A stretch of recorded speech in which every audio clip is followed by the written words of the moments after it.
excited to introduce our keynote speaker, who I know is going to add a whole additional layer to the discussion that we just had. Anthony, who is our new Chief Marketing Officer with the state of Connecticut, which, by the way, is also a new role for the state of Connecticut. And it's so exciting to both have somebody in the state that is looking at marketing us as a whole, not just for tourists, but for residents, for businesses. And we are incredibly fortunate that the person occupying that spot is Anthony. I remember when I met him, we had coffee together, and you know, there are some people who you meet that when you leave that meeting, you're energized, you're excited, and I was just like, oh my gosh, Connecticut is in the best hands. And I'm so excited for him to come and talk to you about our new brand. And I know it is not only going to make the outside world love our amazing, beautiful state of Connecticut, but almost more importantly, to get those of us who are already here to love it as well. So I'd like to introduce and bring up Anthony to speak with us.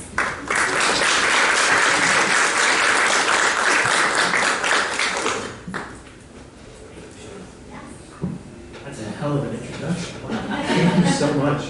I don't know if you want to stand or sit, whatever you want. I think this is a pretty fantastic group. I almost want to pull up a chair from the audience and sit right here at the end of the stage for a few minutes, if that's cool. Absolutely. Are you going to join me, or? I don't even know. I'll Yes, sit thanks. All right, we'll sit here. So I think the first thing you guys are probably asking is, what is with the name? I did not change that. This is my real name, born and raised. Greek family, so I do not know the truth to it. There's probably some kind of story to it, but I'll just live with it. It's not a bad thing. Did you grab the clicker? I did. Thank you. Appreciate it. Works. Before I jump into this, one of the things I wanted to do is just give you a little bit about my background and how I ended up where I'm at. I mean, as Michelle referenced, this is a new role for the state, and it was a bit of a journey for me to get here. So I'll start where you probably should with the story, which is at the beginning. So coming out of college, 2008, like everybody else in the beginning of the Great Recession, folks were getting laid off from their jobs, and I wanted to go to law school. They were all trying to go back to law school and get the MBA, so I kind of zigged where they zagged and got into communications and made my way through these different small communications and marketing firms in New York City. And by the time I was done, I left in 2017. I was a creative director and strategist. So I was working with some of the biggest brands in the world across tech, biopharma, media, automotive.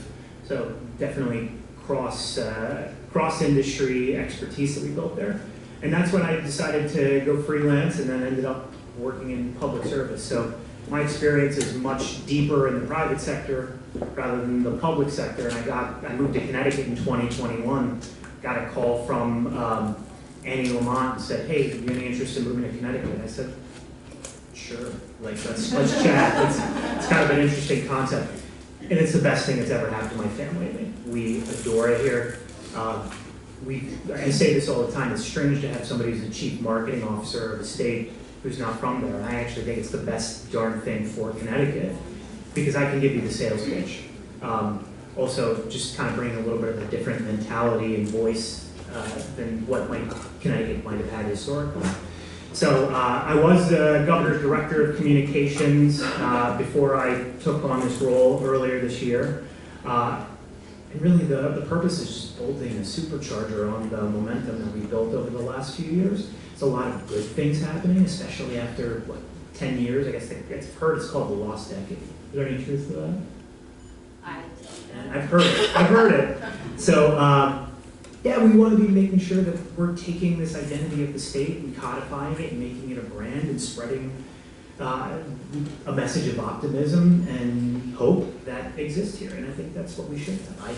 I don't know what it is, but since I've moved here, it seems like there's kind of this historic self-loathing in Connecticut, which just does not make sense to me, but I'm not from New England, so maybe that's where it comes from. So I think this whole session is more intended less about me talking at you. I'd like this to be conversational. So just anytime you guys want me to stop, raise your hand, and we can bounce back and forth. I have some slides, but I don't want to be showing too much. Again, I want this to be interactive and giving you guys some value out of this. So a majority of this presentation is about, yes, our new brand, also our tourism brand and marketing. And these are all the ways that we market Connecticut as a place to live, work, and play. More importantly, what I have in here are some case studies as well as ways that you can engage with us, so that way we're working together. If there's any one thing that I want to use my capital on in my time in this role, it's getting people working together and creating that collective momentum, because I think we're a small state. There's no reason for us all not to be believing in the same thing with the similar objectives and kind of marching in the same direction. So I think you'll see that in a lot of the pieces of the new brand, which we talk about today. So I'm a firm believer in telling you what I'm going to tell you. I'm going to tell you, and then at the end, I'm going to tell you what I told you, so that way we're all aligned. This is just a little preview of where we're going today. So I want to start with, this way. There we go. So the rebrand, just a little bit of background. This is a project that started long before I even got on board. So I started in March of this year. They began this process in early fall of 2022. So this has been about a year in the works. Once I had gotten on board, there was a lot of research that was done and a bit of a direction, and we changed the direction. There was no way around it. We changed it because we felt that it needed to be more in line with the vision of who we are as a state and where we're headed, as opposed to marketing Connecticut as a place. Let's market it more like it's a person, has a personality, an identity, and that helps people relate to it and want to be a part of it. So let's dive into a little bit of how we got here. So let's go back to 2012, so a little bit back in time. The very different period of time. The economy was in an extremely different place. I believe the Dow Jones was sitting in like 16.5. The way people were consuming media was extremely different. There we go. If you remember, we were on iPhone 4s. If you were lucky enough, you had an iPhone 4S. And, we were all we were in this digital infancy of having mobile devices. So we're actually learning a lot then about what's interesting, how addicted am I to my device, which I know today, unfortunately, I am very addicted. And, brands and organizations were marketing. Oh, that came up. All right, hit the button. And then also in 2012, Connecticut rolled out Still Revolutionary, and this was intended to market the state as a place to live, work, and play. So it's you're laughing, I'm not. It's very backwards facing. So we wanted to market ourselves as a place for people to visit from a historical perspective. But from the revolutionary side, from an innovative economy, they thought this was a great message to attract businesses and residents. I'll leave my commentary to myself. Okay, sorry, I'm clicking too fast. The market today, look, Connecticut has changed very, very much in the last 12 years. The market's in a different place. We're hovering in the mid-33s. This is me every day. I'm walking around with 2 phones, and advertisers and marketers know this. And last but not least, the demographics of this state has shockingly changed a lot during that time. I want to say in 2010 or 2012, the percentage of people who identified as non-white was 26%. Today, that's at 38%. So we've diversified. We also have a lot more growth in terms of the businesses in the state. I want to say that we had one of our best years since before the Great Recession in terms of business startups, and that is it's skyrocketed, not just because of the pandemic, just because there's a lot more investment, and we believe that we've created an economy that allows entrepreneurs and businesses to thrive. And last but not least, our net migration into the state has been positive since the pandemic. Connecticut flat out benefited from families moving in from places like Boston and New York City, and in fact other places too, like mine. That's my daughter on moving day. I promise you she's still not wearing her shoes on the wrong feet. It's a different time. Yes, yeah, very much so. Yeah, look, the fact of the matter is we need a lot more young families to move to the state. We need a lot more young people to stay in the state. And if I was just talking to Jim earlier, if we can, of every 10 kids who want to move to New York or Boston, if we can keep 2 or 3 of them with a real value proposition of vibrant towns and cities, mid-sized cities that not only offer excitement and fun and job opportunities, but also quality of life, we're going to be in a much better place, both statistically and as well as in our spirits. I think that the whole brand campaign, which we'll get into, it's kind of a shift in perceptions, but it's also a shift in culture and mentality. So I'll dive a little bit more into that.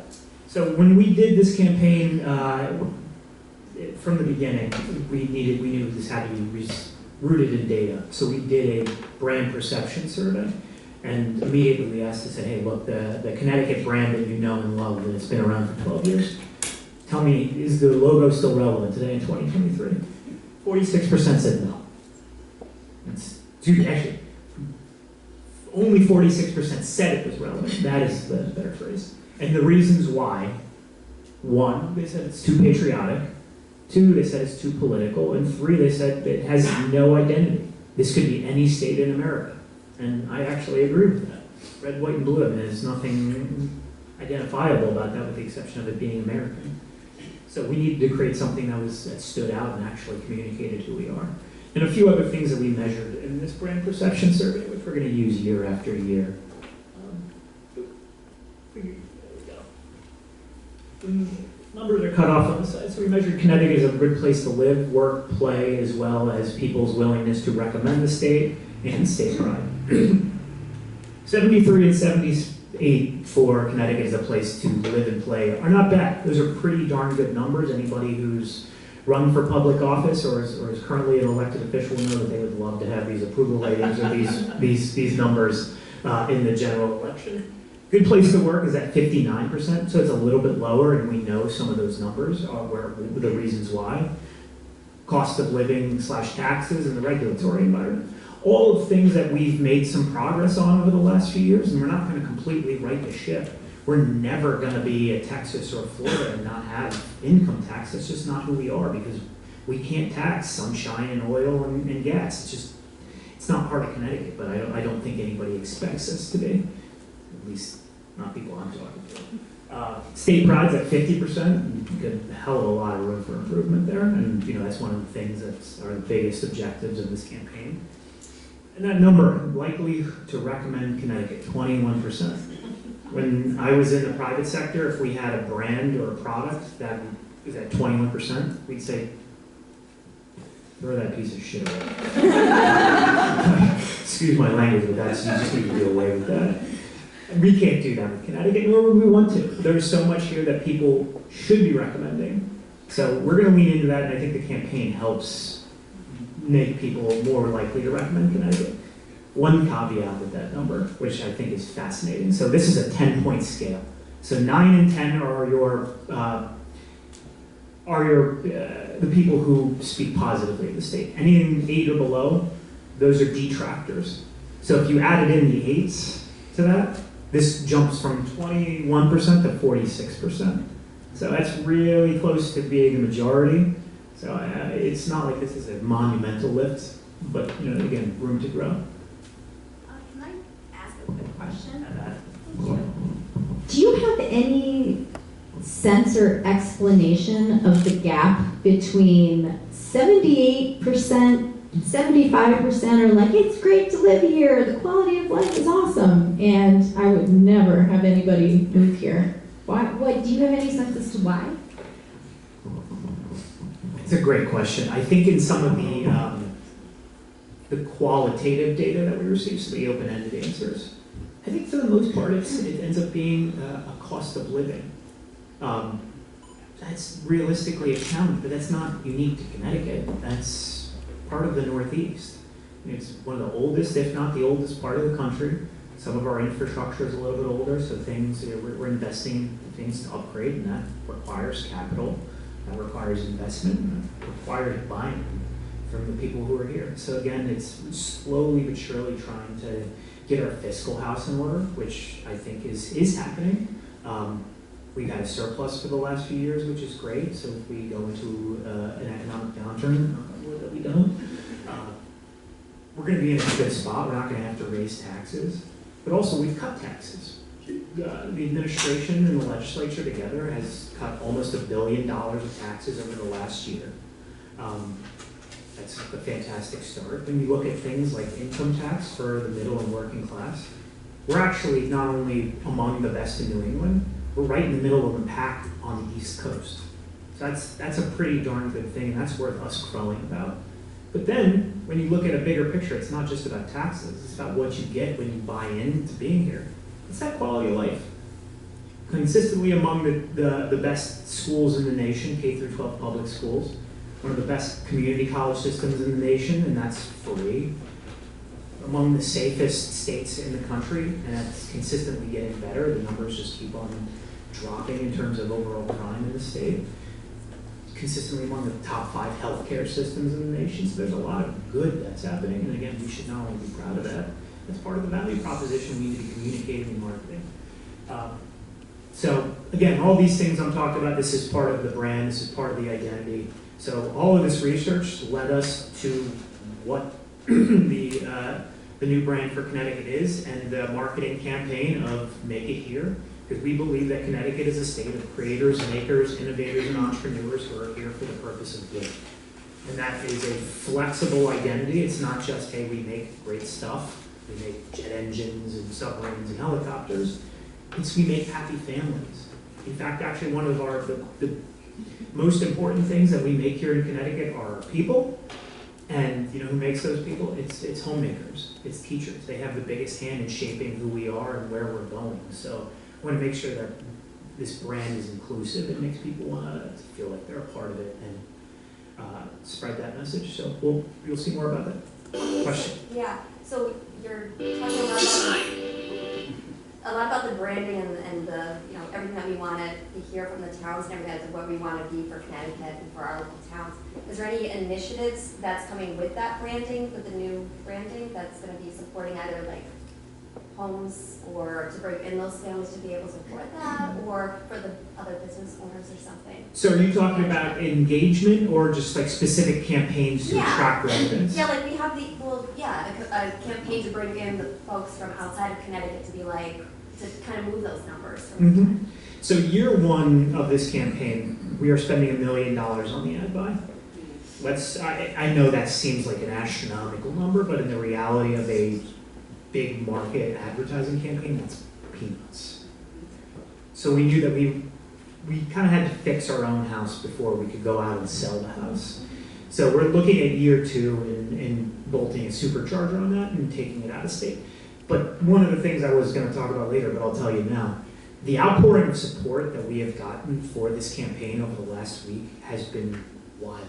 I've never expected it, and it's come from municipalities, it's come from the private sector, it's come from a lot of different places, and they're asking us how to be engaged. So we're actually figuring out ways to take the ad campaign and not only allow people to be part of it, but figure out ways to buy into it.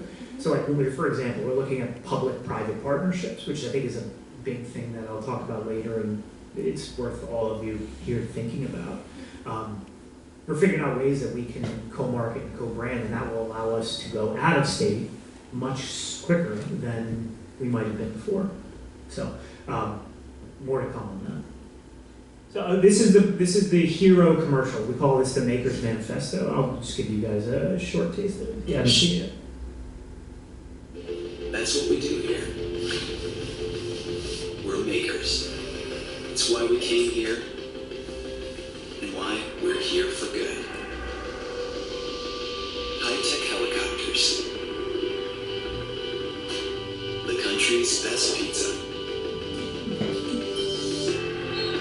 National championships.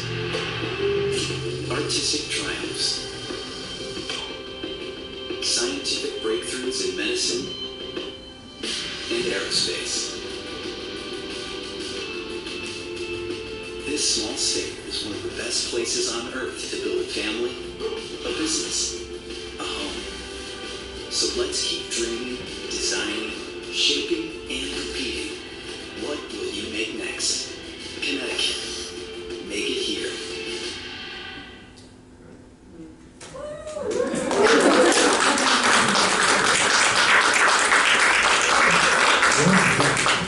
Exactly, more cheerleaders like that. So the whole campaign gets us to this new identity, this logo. And I think that is one of the most meaningful parts of the campaign, as much as I absolutely adore this story. I think the logo is what makes one of the biggest impacts. So yeah, you see the C, you see the T, it's a very kind of like a cool, kitschy thing. It harkens back to a little bit of our history here in the state with the Hartford Whalers. A lot of you probably know and love them and that logo that they had, which is fantastic. So you use the negative space to make the CT. It's you know what, there's no way around it. Some people have said, hey, it's a little bit corporate and cold, and I said, okay, I understand, I hear you, and I don't disagree with you. But also, look, we have to kind of create an identity as a place that's friendly to do business. We're innovative, and we should be talking about ourselves in like a kind of tech fashion. So that's fun. But we get that warmth, we get that creativity, we get that maker spirit with the logo, which I think is not just modern and bold, but it also has some fun to it, and we wanted to make sure that was a key part of it as we change perceptions of the state. The fact of the matter is, a lot of people think we're stuffy, and we're not. We have a lot of personality, so that's why we created this.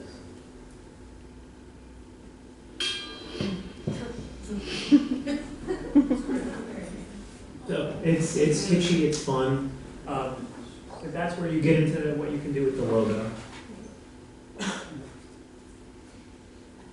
Goes one slide down. You can actually even go one further past that. There you go. This is it. This is the money shot. So all of you can engage, and I encourage you to engage with us. You actually email makeithere@ct.gov. Send us your thoughts, what images you want to put on the inside of it.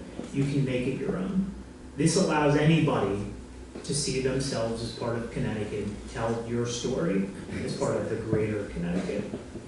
That's how we're going to hit the $1 million campaign and make it seem like it's a $5 or $10 million campaign, is everybody else being part of the Connecticut story and showing up in different places. And we've already had some fantastic requests for co-branding like this, putting their own imagery on the inside. There's some higher ed organizations where they actually even, I'll be honest with you, they broke the rules that we have in our brand guidelines, but I said I didn't care because it was fantastic, and I want to use it as an example of how people can engage. So yes, absolutely. Put your imagery inside of it and be a part of it. That's one of the ways that you can engage with us on the campaign. I just want to say I love the opportunity to go outside the actual logo. It makes it so lively, like the woman's arms are actually in front of the T, or the flags are on the outside. It really offers a lot of creative opportunity visually. I agree. I fully agree. By the way, I broke my own rules with this. If you look at the brand guidelines, it tells you not to do most of these things. But you got to make the rules to break the rules. But yeah, there are these opportunities to go outside and break beyond. And I think when you have it in context like this, it still very easily and clearly shows you the CT. We can go one slide forward. Thank you. Just some of the different advertising that you're going to be seeing around the state, and out at home and billboards and online. Look, this is a digital-heavy campaign because we know that that's where we can get the most impact for the limited amount of dollars that we're spending. And these are some of the places where we're looking at those public-private partnerships. Like, for example, I was on calls earlier this week with a consumer goods producer who makes organic snacks. And they said, we'd love to have our product featured in with the family. And I said, okay, well, what if the headline was Healthy Living, made in Connecticut? And we stuck that in New York. And they said, love it. We'll put 20 grand on it. Fine, let's do it. So I think these are opportunities. Like, we are not in a place to say yes to anything immediately. We're also not saying no to things out of hand because there's a lot of creativity within the state, again, emblematic of who we are. but like we want to all do this together. So again, going back to what I said, if I spend my capital on any one thing, it's getting us all to work better. So if you guys have ideas, that's another way that you can engage with us. Just shoot me an email. Probably the most easy email in the state of Connecticut to remember, anthony.anthony@ct.gov. Let's talk, let's figure it out together. If we could go a slide forward. This is one of the most important ways of the brand, just ways to engage. So first and foremost, the logo, we've talked about that a little bit. The small one behind me, that's the one I was very excited about, where they broke the rules very clearly with, it's hidden in the corner. They have like this swoosh kind of image. They wrapped it around the C and then put a picture inside of it. I thought it was great. And I'm more in the business of saying yes than I am in the business of saying no. So, second, public-private partnerships, these co-branding opportunities. This is one of the things that I had mentioned. If there are ways that we can work together and put our resources together to achieve a mutual objective, let's do it. Let's figure it out. And last but not least, so I don't know if you guys have heard of this. We have a website called ctforme.com. Historically, that has been used just to market the state to, let's say, young millennials, to Gen X and Gen Z. There you go. I'm losing it. We're changing that. This is just flat out going to be a website that markets Connecticut as a place to live and work. What is the value proposition of that? So quality of life. What are some of the awesome and cool and interesting jobs? Like it has a real authenticity to it. So a lot of these individual stories that maybe that brand commercial that you all saw, the hero commercial, may have lacked, you're going to get that with this. And we'll put ad dollars behind that. And that's another place where we can work together. If you guys have really interesting stories, shoot me a note. I'm not going to promise you that we're going to be able to put money into producing these stories, whether it's a video or a short blog post or putting up graphics about it. But we certainly want to know everything that's going on because, again, this is our place to market Connecticut as a place to live and work. If we could go a slide forward, we're going to jump into our next section, which is about CT Visit. There were immediately questions when we launched the Make It Here campaign and said, hey, you got to find your vibe in tourism. Is that going away? And no, it's not going away. CT Visit is a sister brand to the overall Connecticut brand. And in fact, these two things work together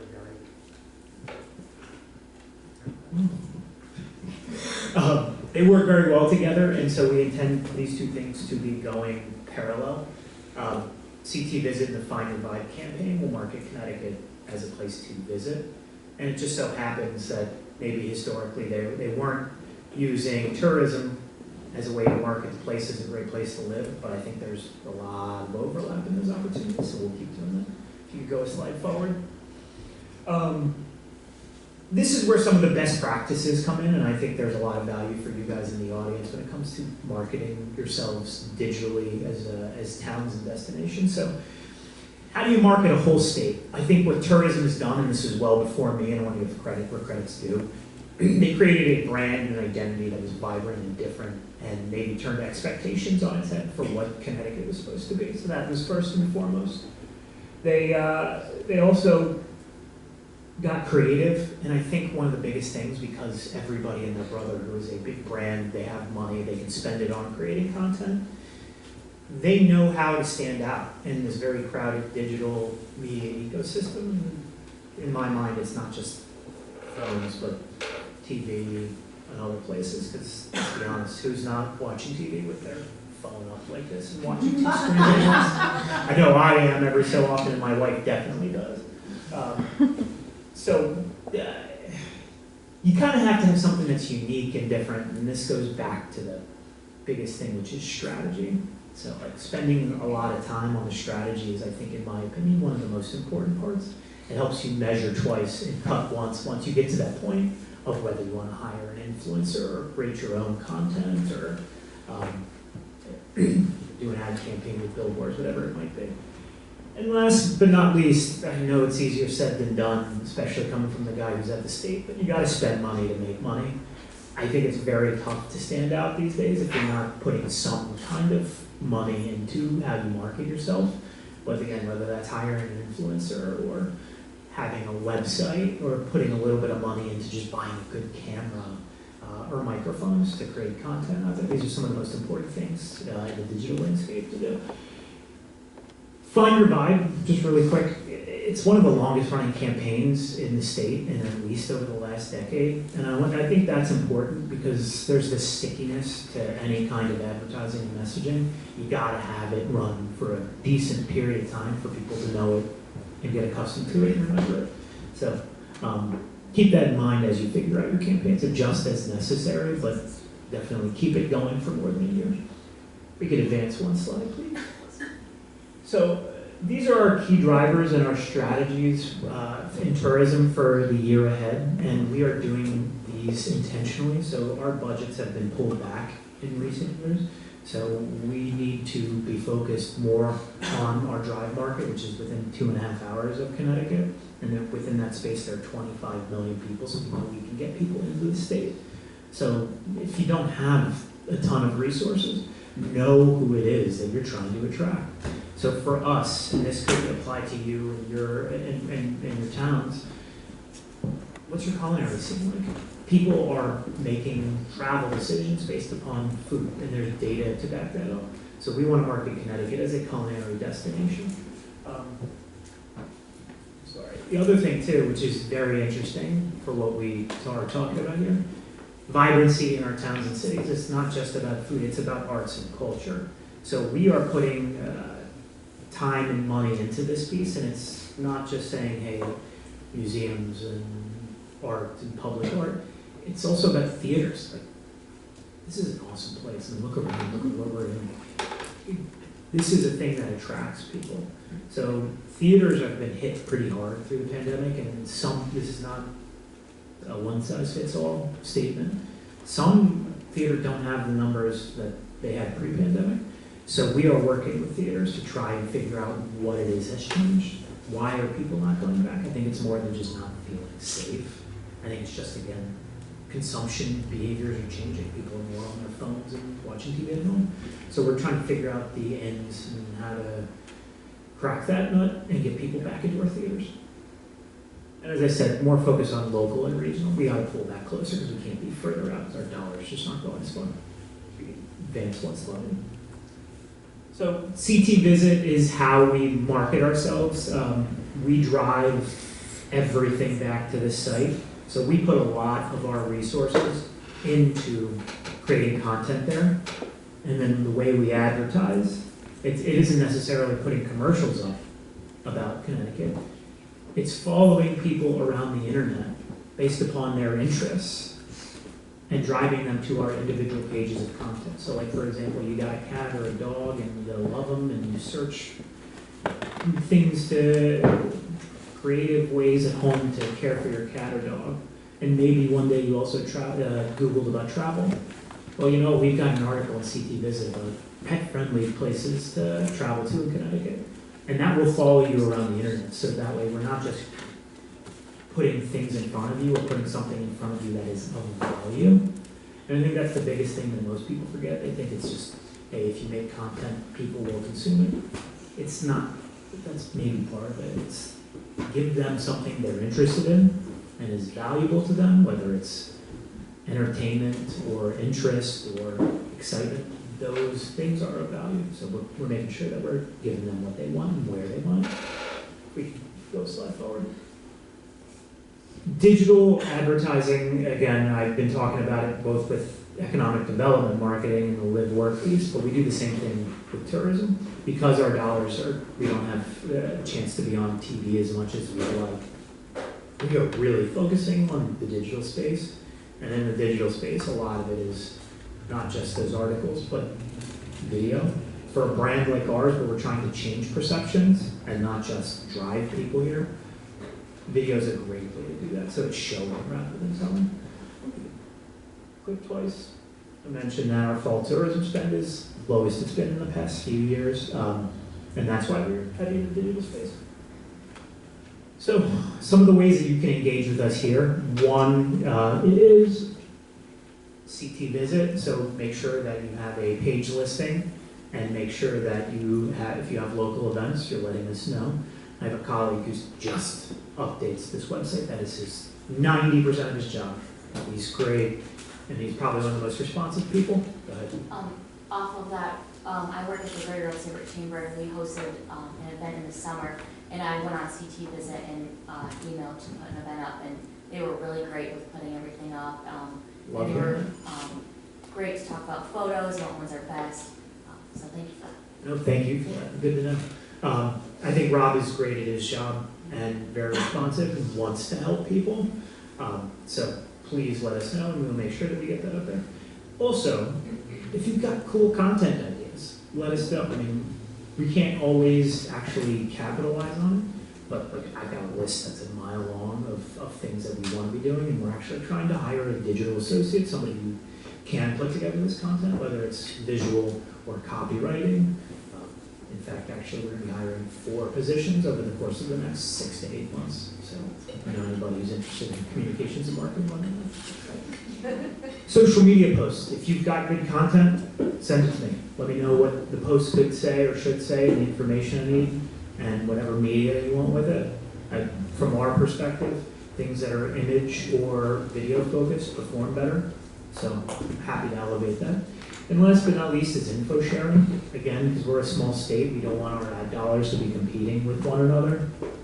Let us know where you might be at. We'll let you know where we're at. If you're targeting a specific audience, maybe who is it? The more information we all give to one another, the better off we're going to be. We could advance one more slide. So just a few case studies. Go one forward. So these are some of the best practices that I've found in just the last 7 months in the digital landscape. So Instagrammable Connecticut, this backdrop that you all see with Connecticut Loves, we've used it in 2 different places. We've used it at Pride parades back in June, and we put it at the Big E. We have found that people adore it. They're taking pictures in front of it, they're sharing it everywhere. I got ribbed so much for this pink sign by a few of the guys at the Big E, and I had no issue with it. I said, fine, I don't care. You don't like pink? That's your issue. These people are sharing my message, and I spent less than if I were to dump, 10, 15 grand into a message about Connecticut being a welcoming state. You can figure out ways where people want to take a picture in front of something and share it, or going back to what we were talking about earlier, authentically sharing themselves and their story, but within yours, you're gonna spread far and wide online. Burning question. Are there going to be any cool new ads for the Big E space next year because of the rebrand? You mean Is like that this? was a shining spot of the Connecticut House, and I think that we're a little behind in terms of the other branding of other houses at the Big E, and to have the rebrand and do something cool next year, I think we made a huge impact. Because that was the shining spot of the Connecticut House. We definitely are. I allocated a pretty substantive portion of the budget this year, so $100,000 to, I wouldn't say revitalize and revamp the Connecticut House, but do some new things with new brand. Yeah. These types of things, not super expensive. We're always looking for opportunities, so if you guys have ideas, well, shoot it to me. Hopefully we can make it happen. We can move a slide forward.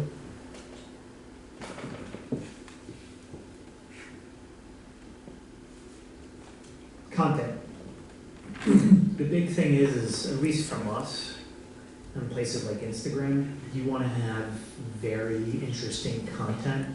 Like carousels perform well, reels perform well if it's multiple images or multiple short videos put together with music. I think the big thing is because people are scrolling and scrolling and scrolling, they need something that catches their eye. So anything with animation and quick, rapid movement, kind of from like a psychological perspective, just catches their eye and they're more prone to look at it. Also, I think the fact of the matter is that the Instagram algorithm is constantly changing, and they typically want things that are going to keep people on the site and keeping them engaged. So whether it's scrolling through or clicking or commenting or bookmarking or sharing, those things do well. So make sure you continue with that. Actually, and one thing, I shouldn't have shared this, but oddly enough, graphics So if you design something versus just sharing organic pictures, they get suppressed. I don't know why, but that's part of what we've seen that doesn't necessarily work, so keep that in the back of your head. If we could go one slide forward. Corner of Connecticut is a must for those quintessential New England vibes. There are 10 things to do in the area. Start We don't on have to play the Putnam whole and video. explore the cute downtown with amazing antiquing, coffee and chubby. It's the whole idea of hiring influencers. I think it's valuable. I mean, if you have the money, it's a fantastic resource, especially for a town or a city, and maybe highlighting a few pieces of it, and you probably are not going to have to spend the money all yourself.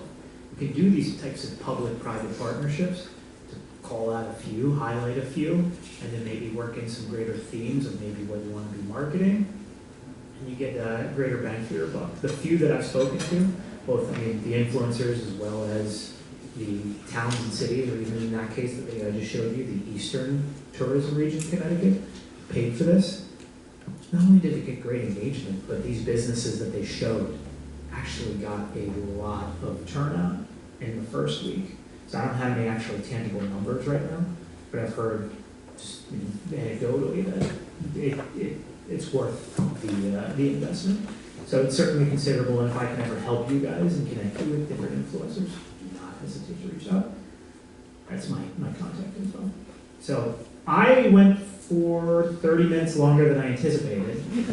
So I think like the remaining time, I would love to answer questions and hear from you guys, maybe some of the things that you're doing that are impactful, that are valuable for everybody here.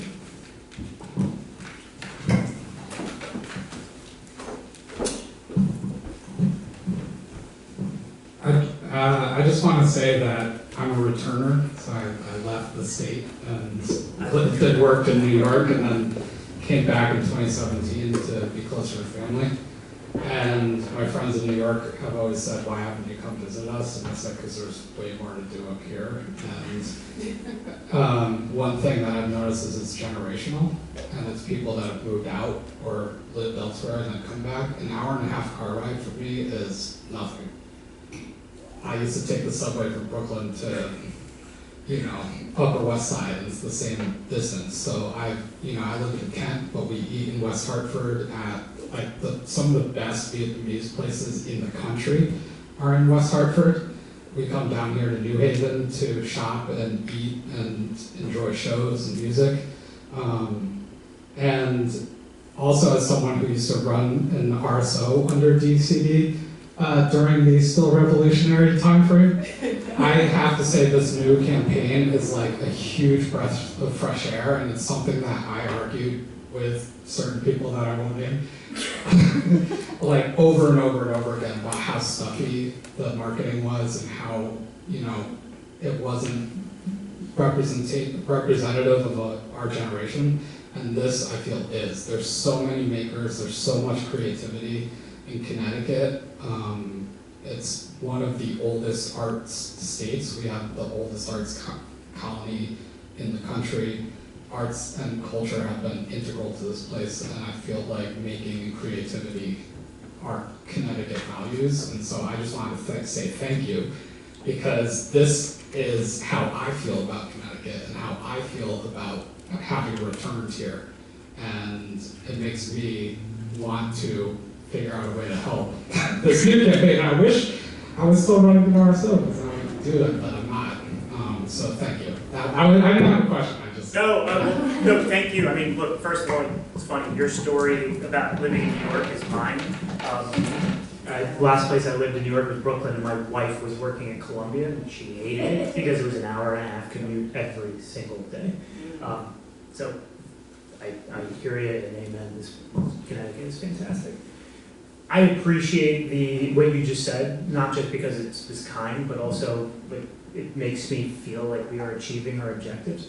Look, this campaign is designed and targeted at younger audiences.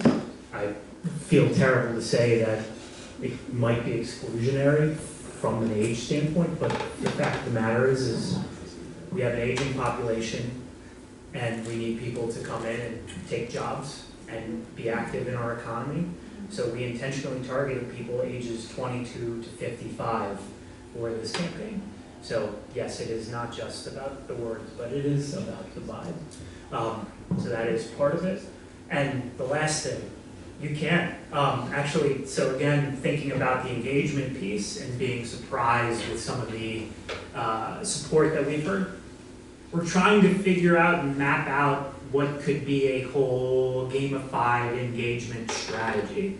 So like where we're at right now is saying, maybe it's some of that content that I shared with you, videos or graphics or factoids or flyers. What we'll do is we'll take it and put it on the Connecticut Make It Here website.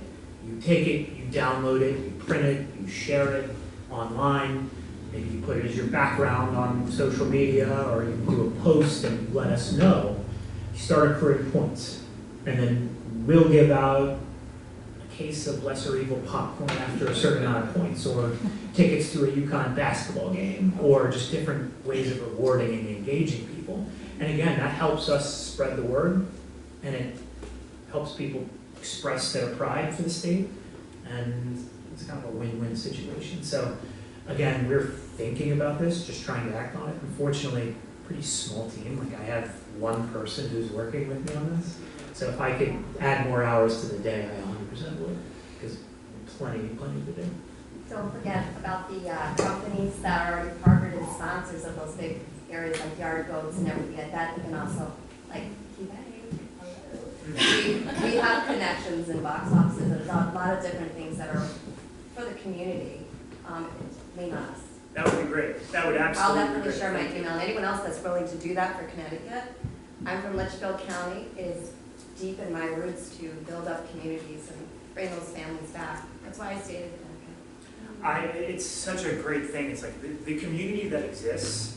So one of the things, this is more anecdotal, but it's actually a little bit of a preview of something that you asked about earlier, was campaigns to maybe target businesses or residents.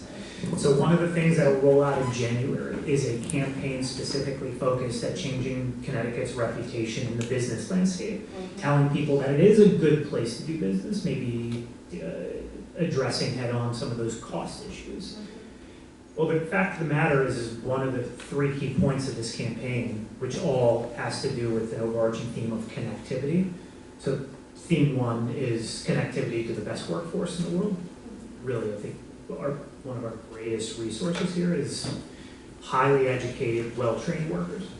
2, it's connectivity to state officials, like I'm on the phone every day with businesses, Commissioner Dawn is, the governor is, and same with others. So we call ourselves the one call state, and if you need help, we're here. So we try to be as accessible as possible. And then the last piece, connectivity to other business leaders, other innovators. So it's not just within your industry, but in other industries. And that's what helps us drive the ball forward. And that's the interesting thing about being a small state. This is so much more of a community of creators than people ever would expect or know about as a state. So being small kind of gives us it all.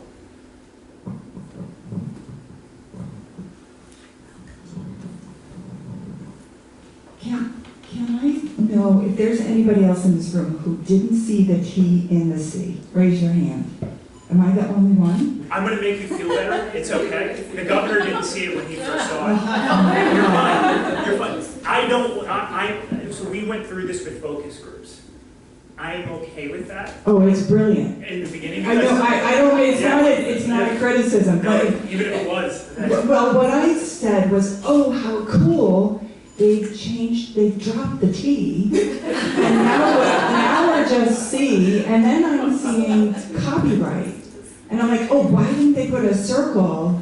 And because copyright relates to maker, so just sharing. I never even thought of that, but I like okay. That's really good. Okay, copyright? Yep, I like it. I like it a lot. I like it a lot. No, funny story about the logo. So when we did focus groups. We went through, we had 3 different solid logos that we were fine with any of the 3. And so we did the focus groups, and I took them all into the governor and said, Governor, this is the one that we think will last the longest and got the best response. And so these are some of the logos and the stories behind them that inspired us. I showed them the Whalers, which everybody knows in the scene. I showed them FedEx. I said, don't come back to this. I showed him Amazon. So of course Amazon's got the A to Z with the arrow, what that's representative of everything from A to Z. And so then you got FedEx, which has the arrow in it. And he goes, what arrow? I'm like, the arrow is in between the E and the X. He goes, what are you talking about? I'm like, I point out, and he goes, oh, I didn't know that. And so same with the T inside the C. So I think that's a good thing. People don't have to see it right away because if they see it later on, it ends up becoming a conversation point.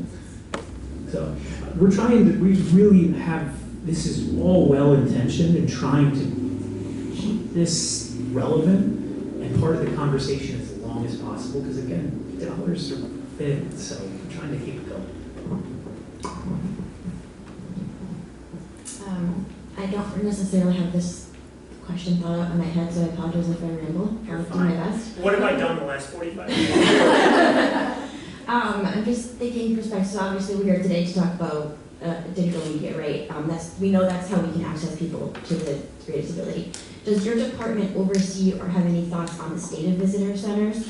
Or is there data that out there that maybe you've collected and research you've done that shows the best way to prove that the best way to access people is digitally versus through a visitor center that's most likely going to just turn into a public restroom? That's a great question. That is the first time I've actually been asked that. So I don't have the immediate answer, but I can dig into it and find out.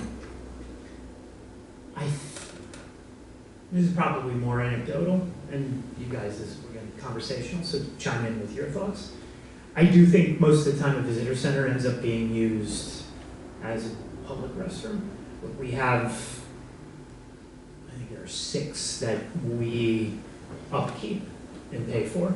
There are more than that around the state, but that's just Office of Tourism. We're putting money into renovating them because they're in really bad shape. So we at least want the perception to be better. But we have somebody who works just in what we call the drive market, and it's his job to make sure that they have brochures and relevant things to do. I think the people who go in looking for that, I'm not saying they don't exist, but I think the numbers are going to be a lot less than maybe somebody who's online looking for a place to go, figuring out and planning their vacation or their trip this weekend, or even somebody being in West Hartford and going down the Mystic and planning that way. A lot of it is going to just be scrolling and popped up. So at the very least, though, with digital, we have so many more numbers, we have metrics, and it's measurable. So at the very least, if we're not effective, we can change. So I think at least just right off the bat, that's my immediate thought in terms of in-person versus digital. Also, cheaper. I think it's a lot cheaper. Did you have a question or? Just an add-on to that. So my name is Lisa. I'm with the BRBC, which is the Bridgeport Regional Business Council. So essentially Bridgeport, Stratford, and Trumbull Chamber. But I was recently traveling. I wish I remember which rest stop this was, but there was a CT Visit reader board that was touchscreen, and it had like local places to do. It showed an interactive map. So whoever that person is on the drive side, that I would love to see more. And I just want to say that's wonderful, because anyone waiting in line for the restroom, they can just use it, they can see what's happening, and then to tie in social media as well, I think that would be key. Well, so twofold on that. One, those were not cheap. So we're putting those in our 6 visitor centers that we have. We spent $500,000 on just those touch screens. But there is a social media component to it. I don't know if you saw it while you were on there. There's a selfie feature wherein you can take a picture and it puts you in front of 6 different locations throughout Connecticut, and then you can email it to yourself or text it to yourself. Yeah, it's cool. Over here. Okay. But I just want Michelle, we have, 5 minutes? You're the timekeeper. I am so. not. You are. I have a quick question. And Just then I'll go over here. from the learning this morning, is there a space in your campaign for like their video? Like, is there a way that your CT visit, instead of just like the photo of, Kwasi or whatever, would be just sharing what they have with a little logo on it? 1,000%. Yeah. Absolutely. Well, like that video that I showed you toward the end with the influencer, Eastern Connecticut, they sent it to us and said, hey, we did this, it was really effective. I said, well, not only do I love this, and I'd love to encourage others to do it, but can I share it? Can I elevate it? And they said, yeah, of course, why would you not be able to? Well, not my content, I want at least to ask first. But yes, that's what I said. Social media, you guys have, my propensity is to use curse words, so I'm trying not to. That's why I pause for a second. So I'm just going to say, if you got cool shit, send it to me. I'd love to share it. Please, I mean, I really would. With me not having a ton of people creating content, not yet at least, I would love to have you guys part of this. And even once we do have somebody, send it to us. We're only better off working together.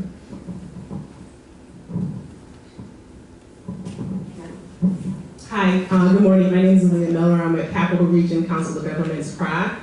One of the things I wanted to ask you is I liked how you talked about your focus of this campaign really being millennials and the next generation Z. What about the generation behind that?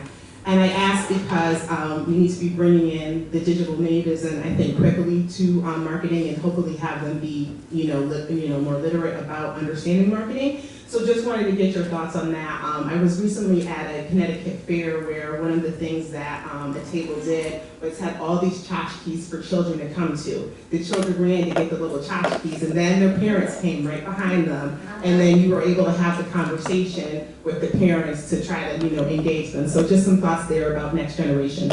That's a fantastic question. And I wish I had a very robust and comprehensive strategy for this. It just gives me an indication that we need Or something to think about. No, it is something to think about. I mean, so flat out, this is a situation where we gotta walk before we run. And it's not an excuse. I think it's more of like, yes, I need to think about it. But like, for example, we are rethinking the swag. We've got some money to do new brand swag. And I don't wanna just do things like t-shirts and coffee mugs, which don't get me wrong, people love.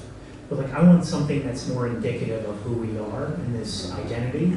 So like, for example, I'm gonna do balsa wood airplanes and I'm gonna put it across the wings. You can't fly without Connecticut. Because the reality is 25% of every airplane that's in the air right now, parts came from Connecticut. So that is something that we can show. The other thing that I wanna do, so that's fun for kids. This is not kids related. In fact, if I saw my kid running around with this, I'd freak out. I'm gonna do branded pizza cutters. Because why the hell not? Pizza should be our state food. I'm going to push for that this upcoming session. Especially right here in New Haven. So, no, I mean, these things are kind of part of entering the consciousness, specifically to the next generation. It's funny, somebody brought this up to me today, and I need to have a conversation with the State Department of Education. But I think state pride could be part of the greater curriculum within the state.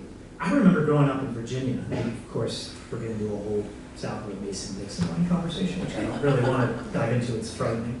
But we had I think it was third grade, if I'm remembering correctly, state history was part of the curriculum. Like, there's no reason why we shouldn't be talking about all the things that we do here that are great. It's part of a cultural consciousness, and it's a cultural shift that needs to happen. So like, if we're teaching the next generation to be proud of the state, I think they're going to be a lot more prone to want to stay here. So, Thank you. yeah, of course.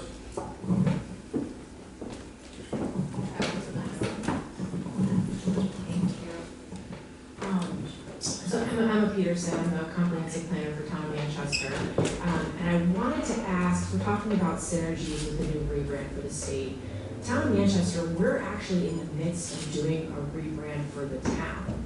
And I really want to make sure that when we're in this process, we're capitalizing on what the data says at the state level of how to make our towns competitive. Manchester has great access to Hartford. We have a historic theater that's in the market. I think we should connect. We have great trails. We're doing a complete streets project in our downtown. We're trying to prioritize walkability. And we're just in this moment where we're trying to put all those assets together and really create the identity for Manchester. So if there's certain things that we're seeing on the state level, like culinary destinations, connectivity for us in terms of trails. I want to make sure that we're connecting with our communications and civic engagement office and making sure that we're prioritizing those so that we can be competitive with the resources that we're using. So I guess just any thoughts or tips that you might have, and maybe this is an offline conversation, would love to take that back to our team. So yes, it's an offline conversation because we could talk for hours about this. But I mean, right at the on the surface, the thing that I would say is all of the things that you mentioned are, yes, those are value propositions. Those are all selling points, but those are all like functional benefits of the town as a selling point. When you think about a brand or an identity, even we're kind of breaking the mold with marketing of a place. The identity that we create for the state isn't how a place typically gets marketed. So try and think about it like, what are the emotional benefits? What are the things that you want people to think and feel when they see this? So you create an actual like identity around a character archetype. I didn't mention, if you want to write this down, this might be just a good reference. So when I worked for brand communications agencies, we rebranded a couple of bigger companies. We use this thing called the character archetypes. So there are 12 character archetypes for brands that exist. For example, like Harley Davidson is an outlaw. Budweiser is the everyman. Apple is a creator. These all fit character archetypes from the beginning of time of humanity and storytelling. And they're all kind of like core to who we are and things that we respond to.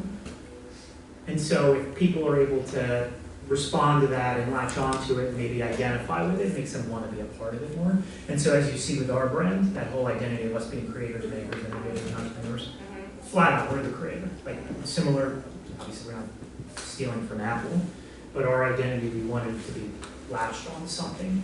So like that's how we started the thought process for this. And then said, okay, well, strategically, does this check all of our boxes in terms of who we need to be talking to, how we need to be talking to them, and why? We're like, what are our big overarching objectives? And then you figure out, does this match our functional benefits? Does this help our selling points for why people should move their business here, move their family here, or even want to visit here? So, Yeah, that's great. I appreciate that as a foundation. of course. I'm getting the hook. Yes, I'm afraid so, although, I mean, I actually have 20 questions that I would like to ask you, maybe for another time, which is how do we take all of the individual things that are special about our towns and plug it into a larger vision that is Connecticut? So we'll have to just do another summer on that. Well, now I'm sure you all understand why when I met Anthony, I was over the moon. We're so lucky to have you. Thank you so much. Before I jump, talk about digital, I want to get a big selfie of this group. Oh, yeah. And I'm going to share it, so real quick.